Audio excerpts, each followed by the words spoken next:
Welcome to Just Break Up, the Patreon edition. My name is Sierra DeMolder. And I'm Sam Blackwell. And this week we're going to talk about this week's primary episode. With special guest. Yes. Spencer Worth Davis, Hi. a.k.a. Big Cats. Hello, that's Hi, me. Spencer. Hi.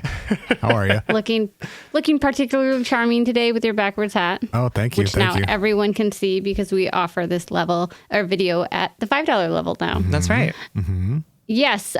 So this week we are going to actually do something that we have never really intentionally done, which is kind of dive deeper into something we covered in this week's primary episode. It was episode like 195, I think, called the parent episode, right? Yes, correct on both. Yeah, because we answered letters that all like vaguely or directly had to do with parents. We are marketing geniuses. And We planned it for sure. We didn't yes. just decide seconds notice before that that you had the episodes. yeah. Was that really unintentional? Unintentional. 100%. And then we Well literally done. seconds before we started recording, Sam's like, oh, look, they all have parents in them. That's just great instincts from Sam is what that is. That's right. Yeah. Okay, so in the second letter, it was from a letter writer whose mother had unfortunately passed away of stage 4 cancer, correct? Yeah. Two months ago from the date that we answered the letter. Yep. And she wrote about how her family came together during this process of her since diagnosis to her passing, have become closer in that process and in the grieving process.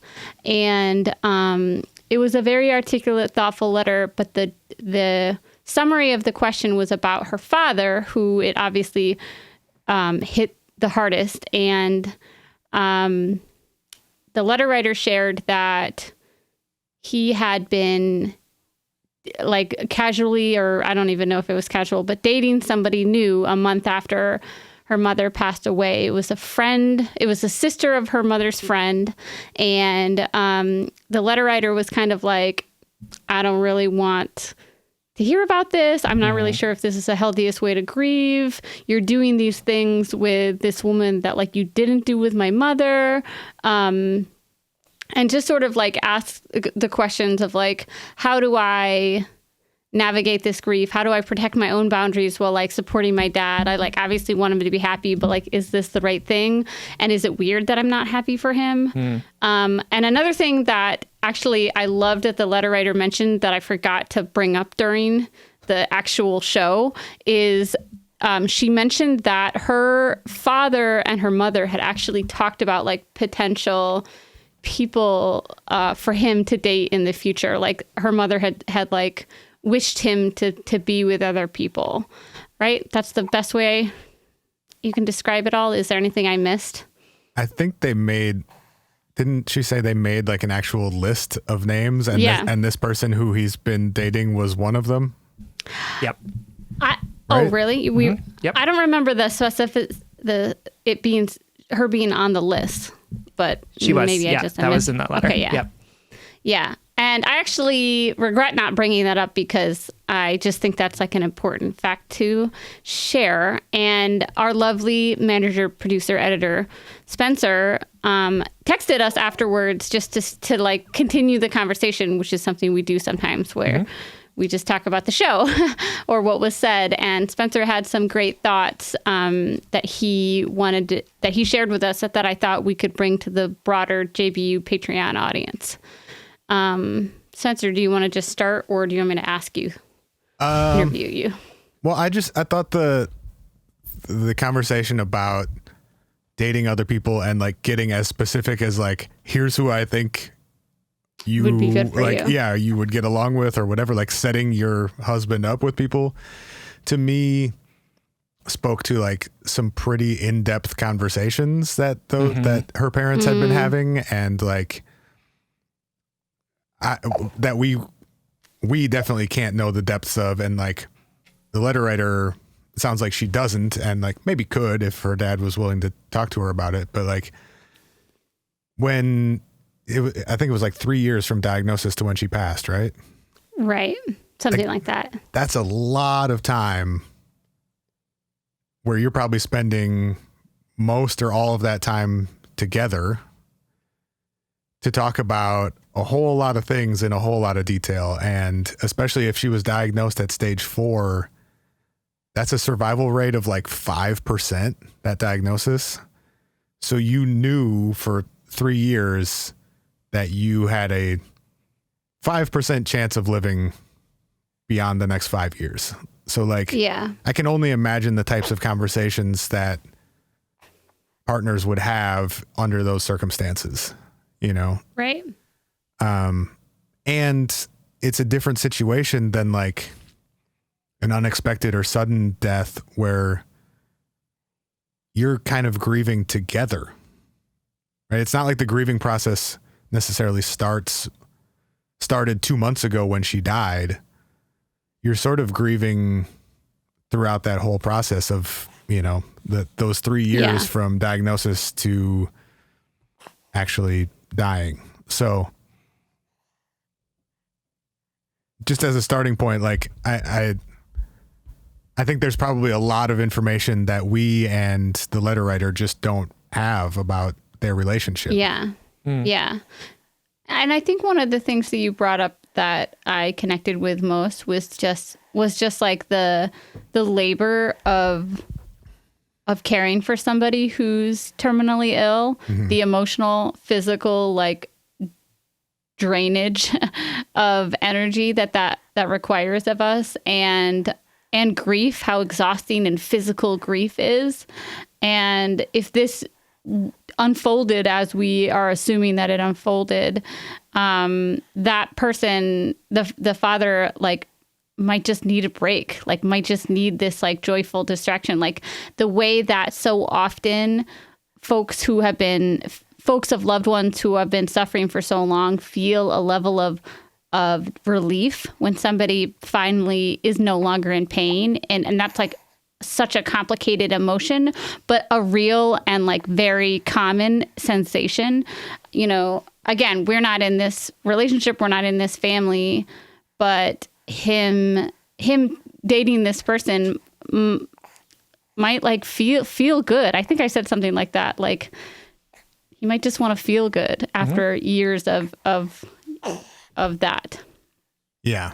So my mom was diagnosed with stage 4 cancer when I was 19 and died when I was 23. So a very similar situation to our letter writer, it sounds like. And, you know, when it was towards the end of that, when it was clear that she was not going to survive, she was like making lists of things that she wanted us to do afterwards. You know, she was like, you can go do this thing because you don't have to like spend every second with me, and you guys can like go on a trip together. And like, Sure. it is that weird sense of relief in a way of like, it's hard on everyone, right? Like the person who has cancer, the person who is dying, their caretakers, their family members. And when you are doing that all knowing that it's not going to like work, like the person is not going to get better, it's exhausting. And it's like really draining both physically and emotionally. And the person who is dying knows that too, right? Like it's exhausting for them, but they know, you know, you're seeing your partner every day spending all of their time and energy on you for something that like isn't going to like make you healthier. You know, it's just like you're spending time together before you can't. And so to me, I read that like, you know, he's going out and getting a cocktail and doing things that he didn't do with her mom. Maybe she was like, hey, just go get a fucking drink, things. you know, like do like a normal thing that you like to do that maybe you haven't been able to do for like 3 years. Yep. Right. And I don't know.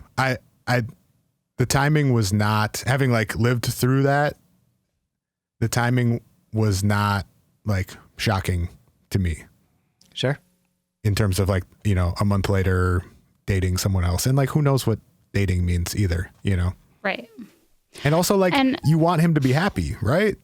Mm-hmm. And whether this like ultimately makes him happy or this relationship works or doesn't work, like there's nothing you can do to influence that anyway. Mm-hmm. He's going to do what he needs to do. And we wouldn't want someone else being like, hey, you shouldn't date this person because eventually it might not work. Like that's not helpful. Right. So let him have fun. And if he decides it's not fun, then like support him in whatever else he wants to do. And you can share as much or as little as you want. Did you feel any like kindred, did you experience any like kindred frustration or confusion, about like how folks in your life were grieving? Like, I think that was at the core of the letter of like, I'm not sure if this is right for you. And also like the fact, like seeing your father with somebody else so soon. Like, I think I stand by making space for like, that is not something that anybody wants to see normally, you know, like unless you're like me, who is pro-divorce. We've made this joke in the past. If you don't know what I'm talking about, once I accidentally said I was pro-divorce on the show, which I am, but it came off the way that Spencer's face is making it sound, Sam. Uh-huh. It was more like I'm pro people separating when their relationship is no longer healthy, because that's actually healthier for families than it is like staying together. That's what My facial reaction was to comparing divorce and death, not the pro-divorce statement. Oh, sorry. Anyway, not comparing that. But just did you feel did you feel any kindredness with that sort of struggling to see your parent move on, I guess? Or how people were grieving in your circle? Sure. Yeah. I mean, I should probably clarify that like my relationship with my dad since then has been mostly terrible. So maybe I'm not like the most qualified to be giving insight here. Yeah. For me, it was more like on the other end of it. Like I think it would have been beneficial for him to like seek joy. To like go find things that make him happy and to be around other people more and to meet new people and live his life. But again, like he is his own person who needs to do things at his own pace, and like your kid telling you to do something different certainly isn't going to help. So I don't know. I processed it very differently because like it wasn't obviously, you know, a mom and a partner are totally different. And, you know, I had my own like non-birth family support system that was sort of separate from my dad's support system. And, we just, I think, took very different approaches to it, both because, you know, we had lost a totally different person from each other. Yes. That is such a great way to articulate it. Like in the past, we've said that like each person in a relationship is in a different relationship. Like you and your father lost a different person, not just a different relationship. Yeah. You just had a totally different person that you were grieving and connected to. She was, completely different things and people to the two of us. So yeah, it's sort of, and like at that age too, like it's hard to have that perspective of what that would even mean to lose a partner of, you know, 20, 30 years. Like I was 23. Like I didn't know anything. And so I think a lot of my grieving and like processing was done more internally. I think both because of like that disconnect of like what we weren't processing the same thing necessarily. And like we've never had that relationship where we like process emotional things together. And so I think for us, it actually probably put more space between the two of us because it was like, we don't have neither of us have any of the skills to do this, and certainly not together. Sure. Right. So I would say we didn't necessarily work through that in a very healthy way. Yeah. Yeah. I mean, I think that that's one of the challenges of grief too, is like the idea of that, like we're all going through our own version of it, and both wanting other people to be going through the same thing that you're going through, and other people like imposing their own grief upon you as well, like their own timeline or their own feelings about it. And like that discrepancy is like really challenging and alienating, even as we can like accept it too, right? Like, and be like, yeah, I can totally understand that my parent is going through a different type of grief than I am. It can still be like really disappointing and frustrating to be like, but why can't you do it in the same way that I am? Like, why can't we be in it? Especially thinking about like the fact that they went through that whole process together and how like it seemed to bring them really close together. And like, yeah, we had beautiful moments as grieving people in sort of lockstep with each other as we were figuring this out. And then having this like disruption afterwards, like could only be that much more challenging. So like, yeah, I think the awful and annoying part of grief is that it doesn't look anything like you think it should. And so that like everyone is going through it differently, and that like it's never a clear emotion, because it's like it's never just like, oh, I'm sad. It's like I'm sad and also frustrated and also mad, and like it's just like so many different things layered on top of each other that make it really complicated and hard to parse, which is why I'm always like drawn to letters from folks who are grieving, because it is like, yeah, this is so complicated. This is like not just like, oh, I don't know what I was going to say. I don't want to diminish anyone else's feelings, so I'm not going to say anything. Yeah, right. Like, but like, just how complicated and unexpected it is in so many ways.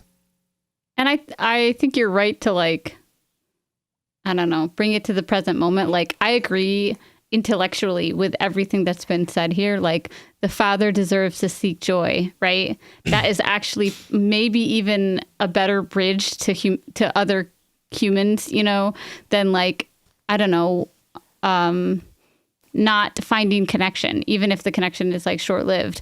And also, I think if I were in this position and my dad moved on so fast, I would totally be on my like just break up podcast host high horse and be like, you're moving on too fast. You know, like I don't know if I would be able to stop my own grief from manifesting in that way, you know? So at the same time, it's also like really understandable. Well, and it is possible to support your dad in what he needs to be doing right now, and to also say, this is a lot for me and I'm experiencing this differently. And like right now, a month later, seeing you two together or hearing about what you two are doing is like just a lot for me. Yeah. Yep. Like, I think you can articulate that sort of, I don't know, soft boundary or whatever of like, hey, I might just need a minute with this, or like, I'm at a different stage in my process than you are. Can I sort of ease into your experience of this grief instead of like, because I could see it being really, really difficult to like see your parent with a new partner a month after your parent had died. That would be super hard. And especially in like, you know, anything resembling what you used to do with your parents. So I think there is a world in which you can support him doing what he needs to do, or what he, you know, is enjoying doing right now. And also like protect yourself a little bit and just like let him know where you are in this process, and that like, apparently you guys aren't at the same spot, and that's fine, you know, and maybe the way that he can help you out is to like not share a whole lot of details about that for now, you know? Yeah. Yeah. And even with like the most careful wording around like all of the things that Spencer said, right? Like her dad's response to whatever she was going to say doesn't have anything to do with her, right? Because like the reality is that like when we're in our grief, we don't always respond well to other people too, right? So he might hear that as being like an attack that he's moving too fast or whatever. But I think that part of what grieving in community with folks is about is also like recognizing the fact that like we're going to butt up against each other a whole bunch of times, and it's going to like not go super well every single time we interact. But all we can do is like try and give each other as much grace as possible, recognizing that like this is hard in different ways for all of us. Yeah. Yep. Yeah. That was beautifully said. And thanks for, go ahead, Spencer. just there's nothing you can do to control his reaction to it. Oh, absolutely. So Yeah. he'll react how he's going to react, and then you just have to react from there, and then do it for long enough that hopefully you eventually come to some sort of agreement. Absolutely. Or not, Totally. or you don't. You should get into family counseling, Spencer. If Sam and I are in relationship counseling, pseudo fakeness is the way that people say that. Definitely, totally natural, Sierra. Anyway, okay. Thanks so much for sharing your experience, Spencer, and your thoughts, both of you. Yeah. I like the idea of like checking in on letters or diving a little bit deeper into the topics that we cover in the primary. So we should do this again sometime. Yeah.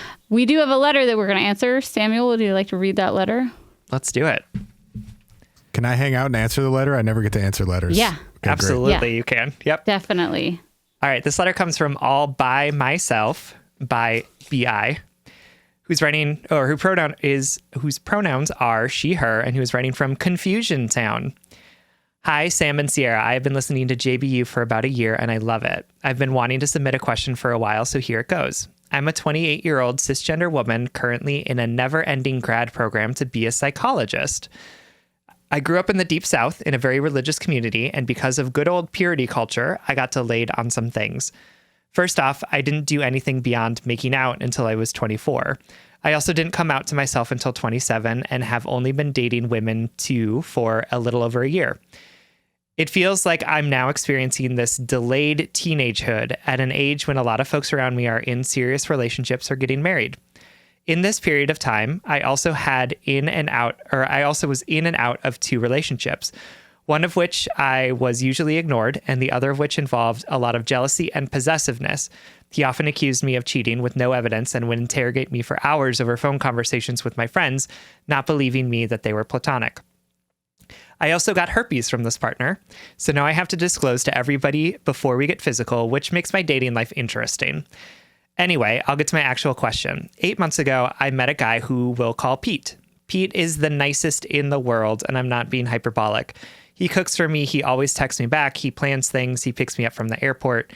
One time I made an offhanded comment about the lack of conditioner in his shower, and the next time I stayed over, there was conditioner. He also cares. Shit. I know, right? He also cares very much about my sexual pleasure, and he treats me like a totally normal sexual partner, not like the gross person with an STI. Of course, I know I'm not a gross person, but herpes is so stigmatized that it can be unfortunately rare to find somebody who doesn't view you like a health risk. However, Pete says that he doesn't want a relationship because he ended a 4-year relationship last year. Thus far, I've been okay with that. I viewed him as an ultra kind friends with benefits as I've dated other people, especially other women/non-men, and confirmed or embraced my bisexuality. However, now it's been nearly a year with Pete doing the same thing. We see each other once a week, we eat, we have sex, and it's great. Part of me thinks I'm beginning to develop feelings for him, but each time I ask what he wants, he confirms that he doesn't want a relationship. He is even totally okay with me dating other people. As long as we can still keep doing this, I'm happy. However, he's not seeing other people because he says he's satisfied with what we have. I'm unsure what to do, and I feel like I'm so confused. I don't feel strongly enough about him to want a relationship or to push an ultimatum of some kind, but I also don't want to leave because of how well he treats me. So my question is, how do you know when you believe you're developing feelings, whether it's the person or just the way they treat you? And given that I'm so deeply confused about my feelings toward Pete and the future of the whole situation in general, do I end things or keep seeing him while I continue to date others? Same as I'm doing now. Any insight would be appreciated. What's the letter writer's name again? The cute All by pun? myself. All by myself. Cute. Yes, thank you so much, All by Myself, for writing and supporting us on Patreon and listening. I feel like equally uncertain as you do about how to move forward, but I think that's a good sign. Like, it's a good pointer in the direction of like, don't overthink it. I'm trying to overthink it, trying to find the right answer for you. And I'm guessing like if you're happy, well, I don't know. Let me hear what my comrades have to say, because I'm equally confused. You like that one, Spencer? Comrades? I mean, I love it when. Sorry, go ahead. Well, I was just gonna say, I think Pete is being very Chill. clear about what he wants, and like you just kind of have to listen to him or like take him at his word and decide if that's what you want or not. Okay for you. Yeah. Mm-hmm. And if it is, great. Like, if you also are enjoying seeing other people at the same time, great. If you want a monogamous relationship, like, there are lots of people in the world that will treat you well.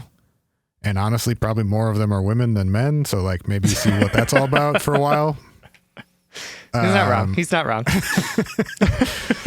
But I think like, you know, if he's said pretty plainly multiple times, like, I don't want to be in a relationship, you just kind of have to believe him, like, and decide if that's enough for you or if you want something different.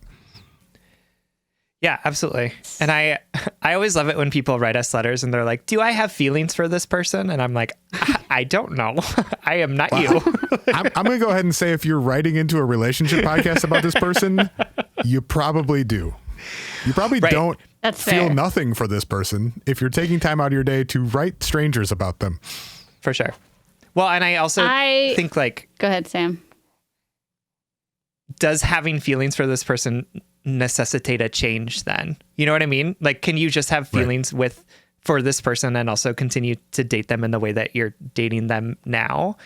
That's the crux of this letter for me, because Yeah. feelings would mean the potential to get them hurt.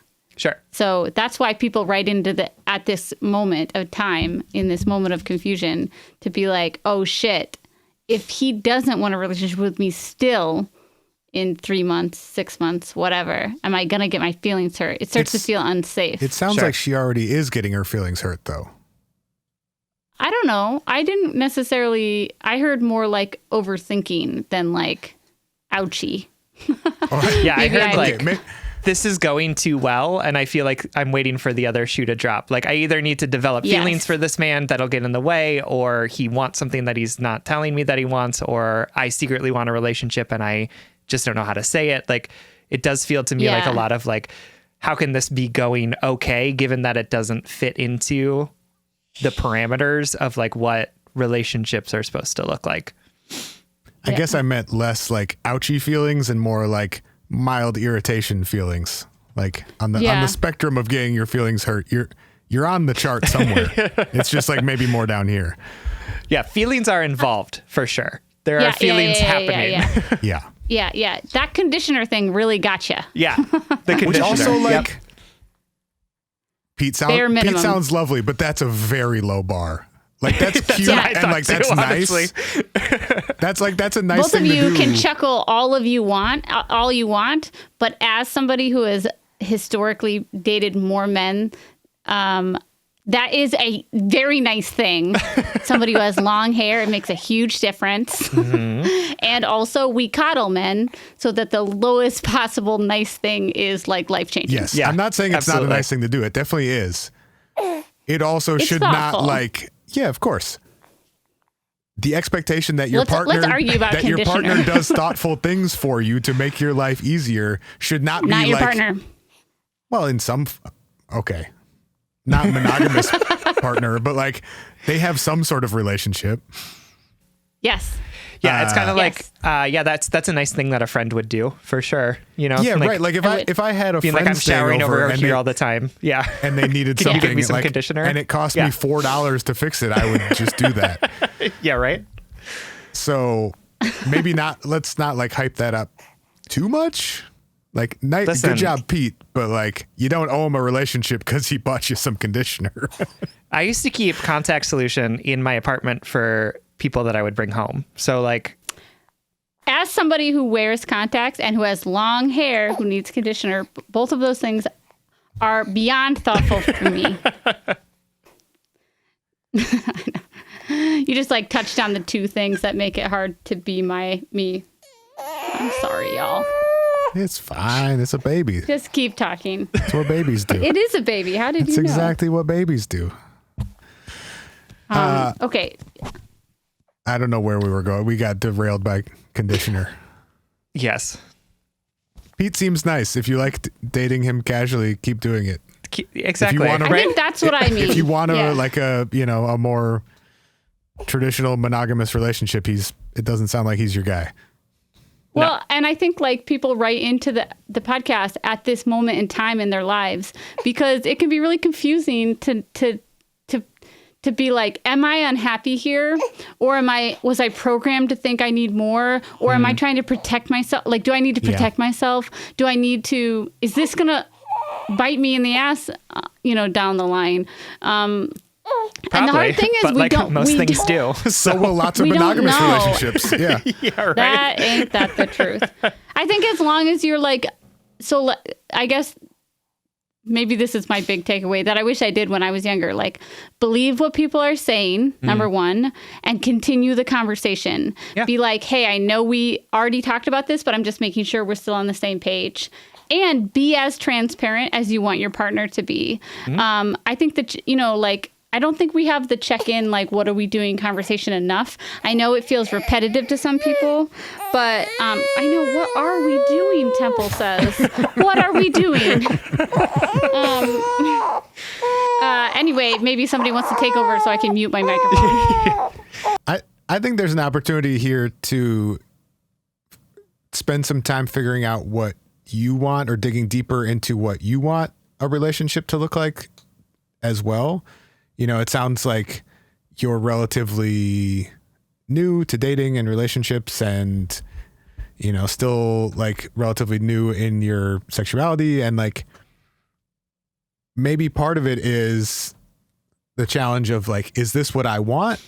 Or is this what I've been like conditioned to think that I want or like to expect Right. relationships to look like? And like, maybe I am really happy here and it's just not the way I expected to find happiness. And that's throwing me off.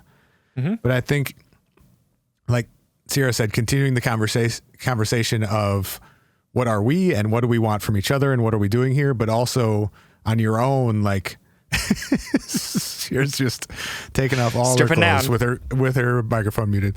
Like, what do I want for myself separate from Jesus? We just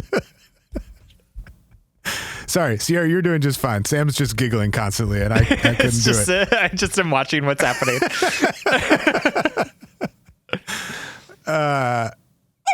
Having those This is our first live. Live breastfeeding. Breastfeeding. Here we are. I was waiting. I was like, when is this going to happen? yeah, there we go. Good job, little bud. Anyway, Lil Bud is referring to my boobs, by the way. Yes. specifically Who are doing the real right one. work here. Specifically the right one. Yep. Yeah. Yeah. That's the one that's really pulling She its does weight. have a favorite. Is it? It's the left boob is the favorite. Oh. Okay, I'm sorry, y'all. Continue.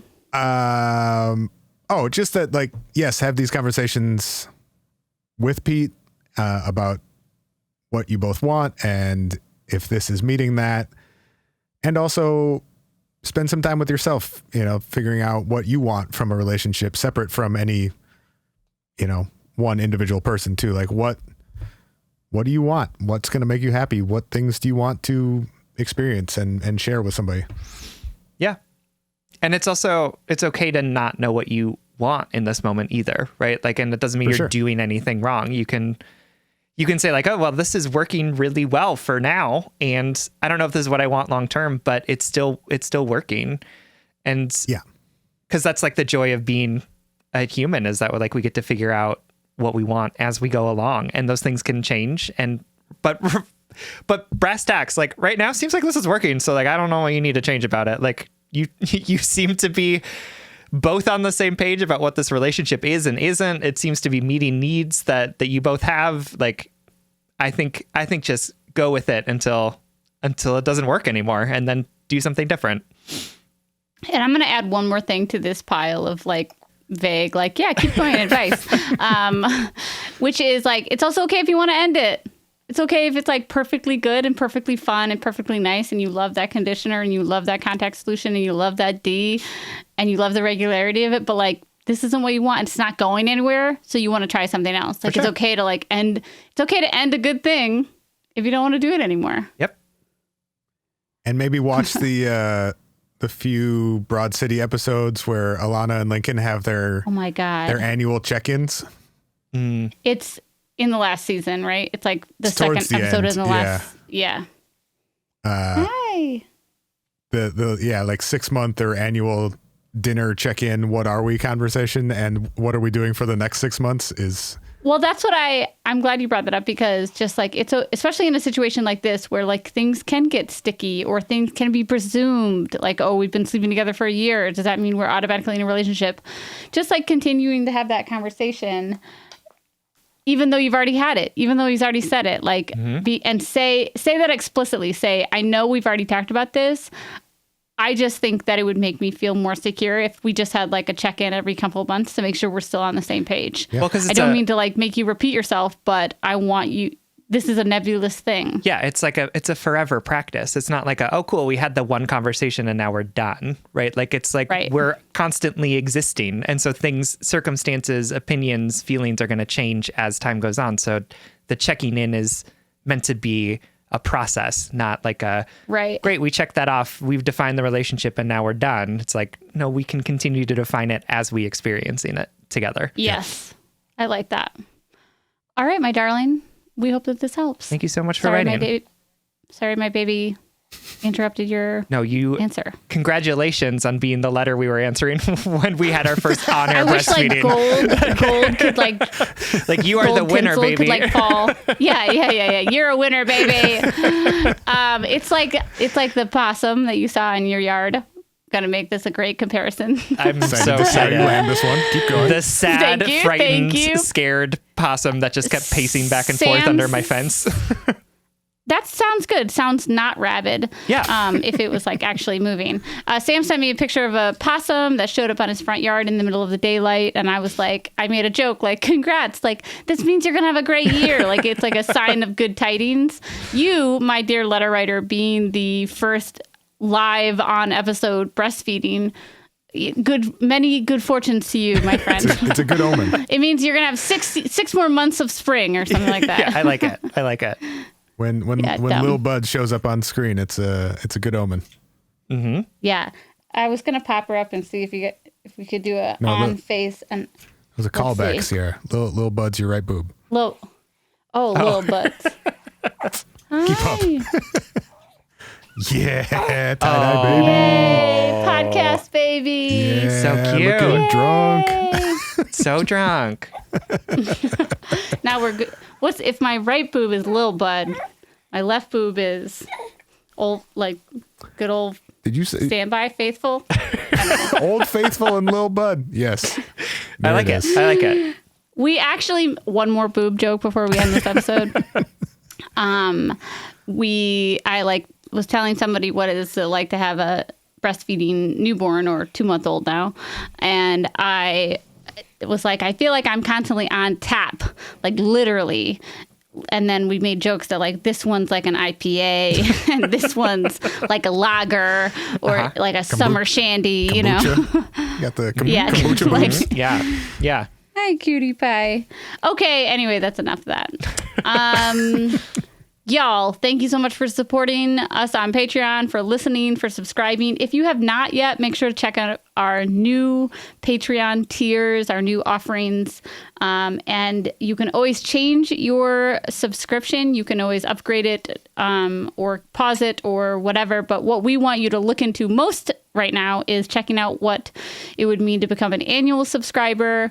It saves you 2 months on both subscription levels, whether $5 annually or $10 annually. And you get some awesome rewards, right? Do we want to review them? No, you guys have heard They're them all. here. They probably know. Just check out the annual subscriptions. And our first ever, I wanted to talk about this first and I forgot.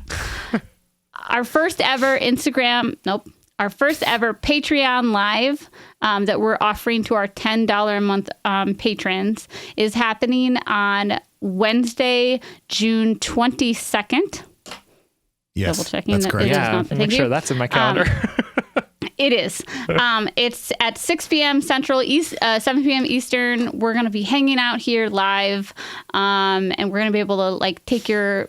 Let's just do like a Q&A or an AMA. Yeah. We're gonna like celebrate Pride with our JBU listeners because that's Pride Week in Minneapolis. So check that out. We'll make sure to post about it to remind you all. But if you want to be a part of that, just make sure you're subscribed at $10 a month or $10 a month annually. Annually. There we go. Annularily. Anything else, y'all? I think that's it. Annularily. Okay, I'm gonna go change this baby's diaper. Remember, y'all. It's okay to continue the conversation. It's okay to ask for clarity, and it's okay to not know what the answer is. If you're looking for an answer within yourself, just sit there, settle in, lean into the discomfort and the unknown, and hopefully the answer will reveal itself to you. And if all else fails, Just break up.